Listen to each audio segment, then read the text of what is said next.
सुबह के 7:50 हुए हैं और ये है ज़िला झाबुआ। झाबुआ सिटी पीछे राइट साइड में छूट गई है। हालांकि मेरा जाना नहीं हुआ क्योंकि ज़रूरत नहीं पड़ी, मुझे रास्ते में मिला ही नहीं।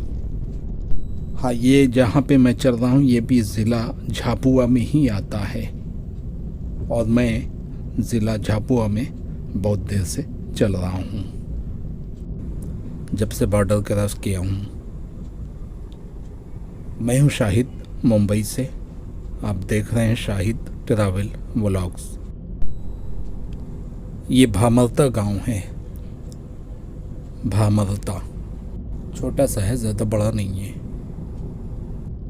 रूपगढ़ गांव के लिए आगे से लेफ़्ट साइड में एक रोड चली गई है। उसके आगे 17 किलोमीटर के बाद रूपगढ़ मिलेगा।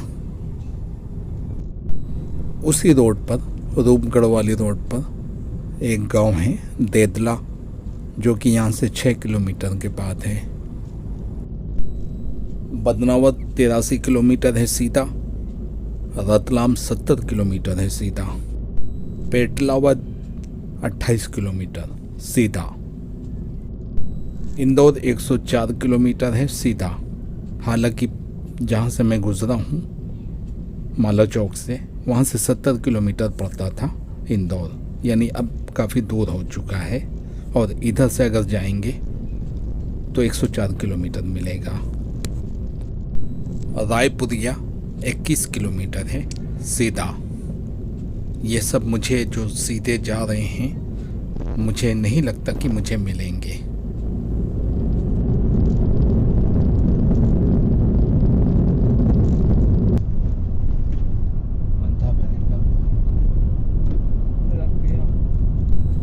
बदनावर सीधा है 80 किलोमीटर, पता नहीं मुझे मिलेगा या नहीं।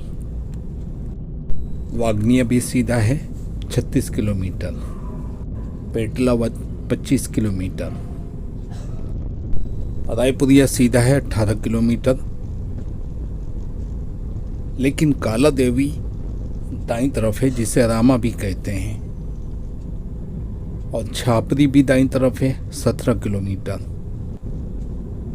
काला देवी यानी रामा 20 किलोमीटर है दाईं तरफ। और ये सब ज़िला झाबुआ में है।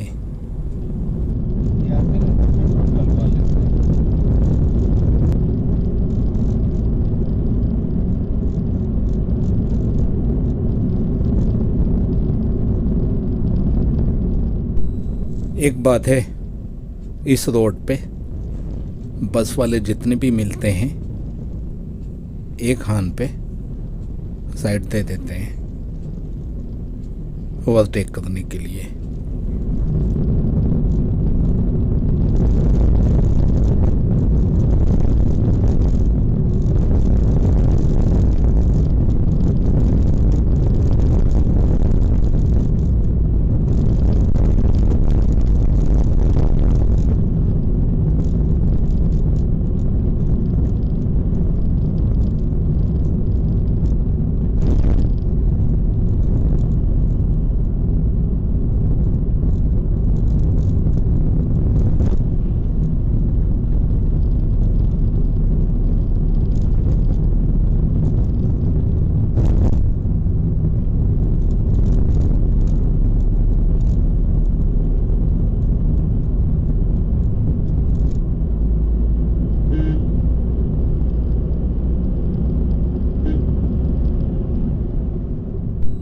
यहाँ पर भी एक छोटी सी घाट आ गई है।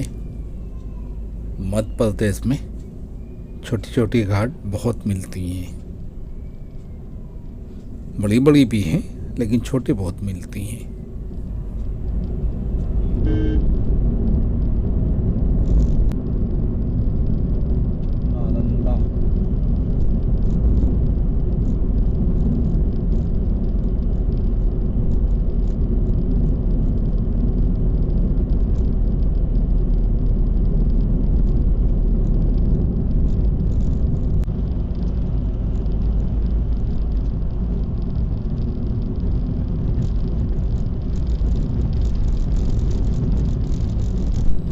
रोड बनाए कि मजाक किए हैं। मजबूत बनी पे नहीं है, बजरी उड़ रही है, टायर में चिपक कर ऊपर मडगार्ड में लड़ रही है और उसकी आवाज आ रही है।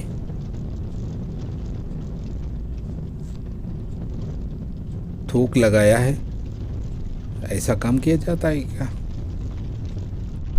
अगर बनी नहीं थी तो चालू नहीं करना चाहिए था, वैसे भी हाफ हाफ तो बना रहे हो।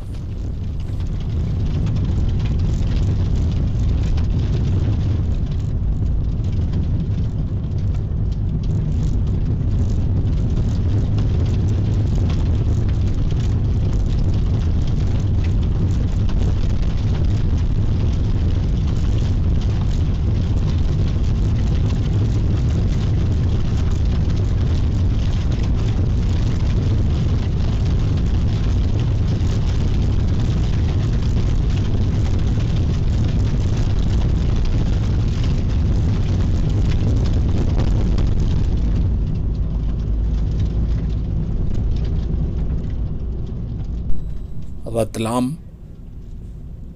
पेटलावद, रायपुरिया, मोहनकोट, ये सब सीधा है, लेकिन मोहनकोट बिल्कुल करीब है।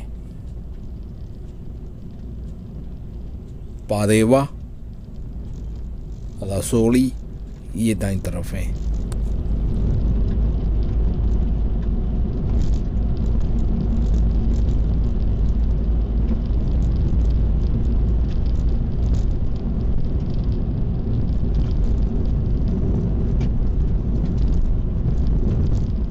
मैंने कहा था मोहनकोट बिल्कुल करीब है, ये रहा मोहनकोट।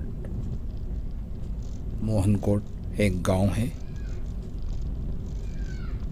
जो कि अच्छा खासा बड़ा है। सारंगी सीधा है, रसोड़ी और रामा यहाँ से दाईं तरफ है। झावतिया और रूपगढ़ बाईं तरफ है। सारंगी सीधा है, रतलाम सीधा है।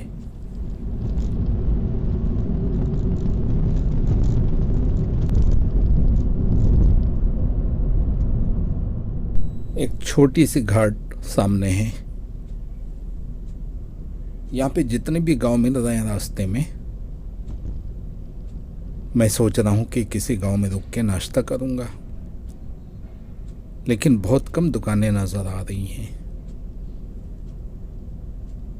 इस रोड पे जितने भी लोग आके बस गए हैं, अंदर गांव से बाहर आकर बस गए रोड पे, उन्होंने कोई भी खाने पीने के नाश्ते किए और दुकान नहीं खोली। इन्होंने पता नहीं क्या खोले हुए हैं, और अगर कोई ठेला वगैरह लगा है तो वो पोहा बेच रहे हैं। पोहा की भरमार है यहाँ, जगह जगह भी पोहा मिल रहा है। आई हेट पोहा, मुझे बिल्कुल पसंद नहीं है।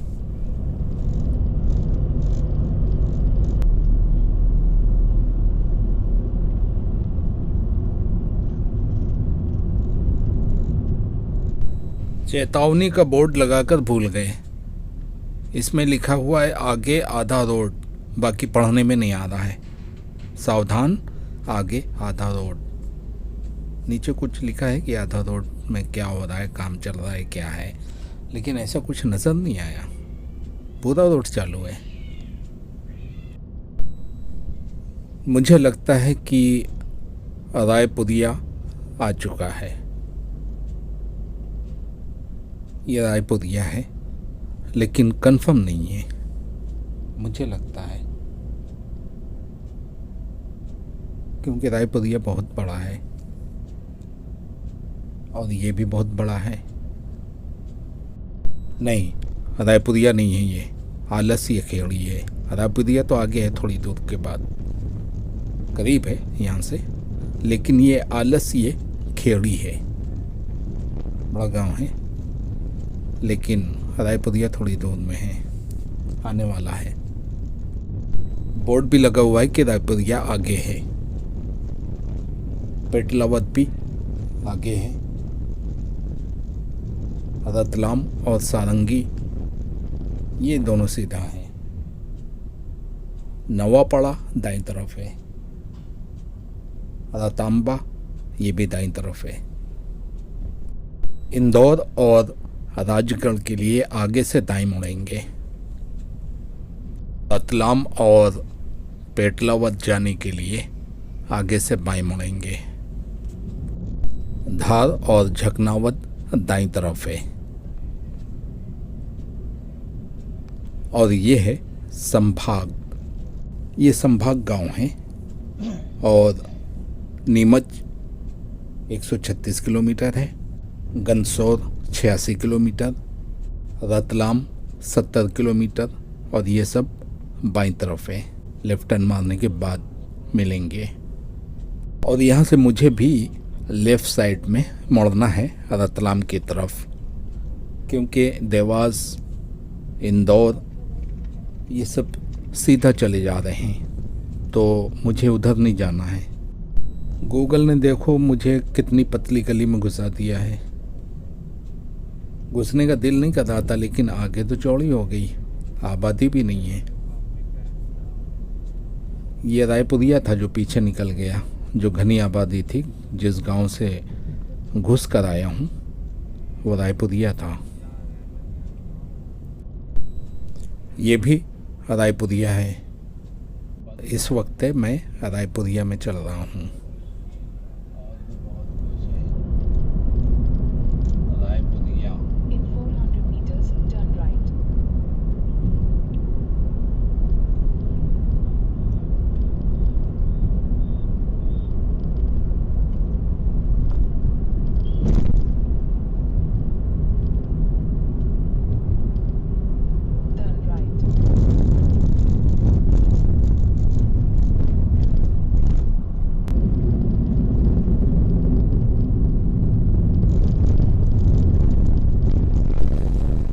ये रूपा रेल जामली है शायद। गांव तो बहुत से मिल रहे हैं, लेकिन खाने पीने की चीज़ कहीं भी नज़र नहीं आ रही है। अगर कुछ नज़र आ रहा है तो वो है पोहा, जो मुझे खाना नहीं है। सामने एक छोटी सी पुलिया है, रफ्ता पुल कह सकते हैं। वहाँ पे बोर्ड लगा हुआ है कि जब इस पुलिया पे ओवरफ्लो हो, पानी ऊपर चल रहा हो, तो इस पुलिया को क्रॉस करना मना है। अब सवाल ये उठता है कि फिर जाएंगे कहाँ से। इसका मतलब ये है कि बारिश में अगर इधर सफ़र करना हो तो बड़ा मुश्किल हो जाएगा, क्योंकि गूगल तो हमें यहीं लेके आएगा, रास्ता हमें पता नहीं है। गूगल के भरोसे चलेंगे। अब जब यहाँ पे रास्ता बंद हो जाएगी तो फिर गूगल क्या करेगा? गूगल हाथ उठा लेता है। फिर उसको क्या मालूम कि मैं यहाँ पे क्यों रुका हूँ। फिर गोल गोल घुमाता है उसी एरिया में, बार बार वहीं पे लाके छोड़ेगा। बहुत सारे रास्ते दिखाएगा, लेकिन आखिर में उसी जगह पे ले आएगा कि यहीं से निकलो।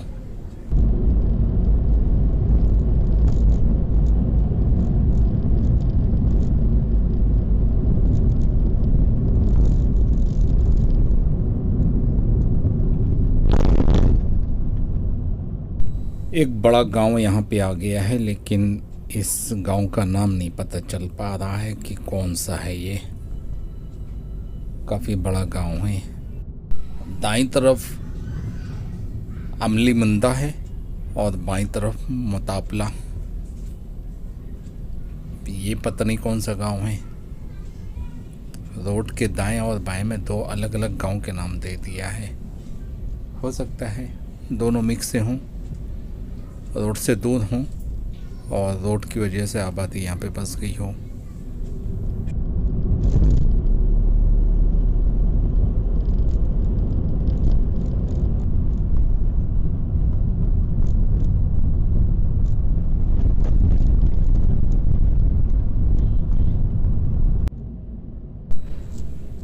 सुबह के 8:30 हुए हैं। सामने यहाँ पर भी एक पुलिया है, रफ्ता पुल छोटा सा, जिसके बारे में सावधानी का बोर्ड लगा हुआ है कि अगर पुलिया के ऊपर पानी चल रहा हो तो पुलिया क्रॉस ना करें।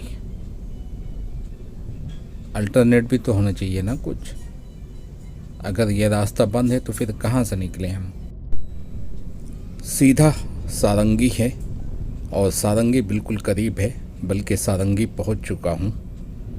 लेकिन सारंगी से पहले एक चौराहा मिलेगा, तो सारंगी न जाकर मैं वहाँ से राइट मार दूँगा। लेकिन उससे पहले सारंगी में थोड़ी देर के लिए रुकूँगा नाश्ते के लिए। मुझे उम्मीद है कि सारंगी में कुछ खाने को मिलेगा। सारंगी सिटी से पहले एक चौराहा है, वो भी सारंगी है लेकिन आउटसाइड है, हाईवे एरिया। तो वहाँ पे कुछ दुकानें हैं। तो सारंगी सामने है और सारंगी के चौराहे में कई दुकानें हैं। यहीं पे दाईं तरफ कई दुकानें हैं। देखता हूँ क्या खाने पीने को मिलेगा, फिर यहाँ से निकलता हूँ राइट मार के।